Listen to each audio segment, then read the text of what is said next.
তেল বিক্রিতে ইরানের উপর থেকে নিষেধাজ্ঞা সাময়িকভাবে শিথিল করেছে যুক্তরাষ্ট্র। সুইজারল্যান্ড, যুক্তরাষ্ট্র, ইরান চলমান আলোচনায় ইতিবাচক অগ্রগতি হওয়ায় 7 দিনের জন্য এই ছাড় দেওয়া হয়েছে। এতে আগামী 21শে আগস্ট পর্যন্ত তেল ও সংশ্লিষ্ট পণ্য উৎপাদন, বিক্রি ও সরবরাহ করতে পারবে ইরান। তবে পরমাণু ইস্যুতে বিপরীত অবস্থানে দুই দেশ। যাযাবর মিন্টু রিপোর্ট। সুইজারল্যান্ডে যুক্তরাষ্ট্র ইরান আলোচনায় অগ্রগতি হওয়ায় মার্কিন অর্থমন্ত্রী স্কট বেসেন্ট জানিয়েছেন 21শে আগস্ট পর্যন্ত তেল ও পেট্রোকেমিক্যাল পণ্য বিক্রি ও সরবরাহ করতে পারবে ইরান।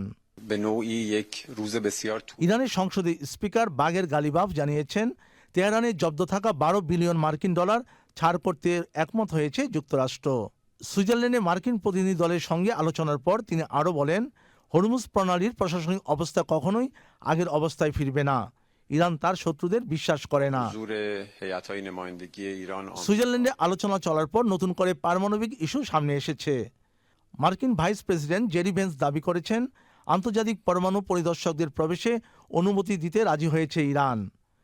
তবে এই দাবি প্রত্যাখ্যান করেছে তেহরান, যদিও এ অবস্থায় দুই দেশের আলোচনা অব্যাহত রয়েছে।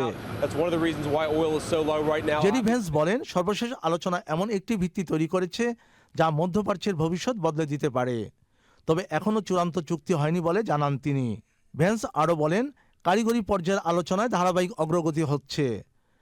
আলোচনার জন্য যুক্তরাষ্ট্রের অনেক সদস্য সুইজারল্যান্ডের বার্কেনস্টকে রয়ে গেছেন। ইরানও তাদের দলের অনেক সদস্যকে সেখানে রেখে গেছে, যাতে আলোচনা চালিয়ে যাওয়া যায়। গত কয়েকদিনের অগ্রগতিতে সন্তুষ্ট বলে জানান তিনি।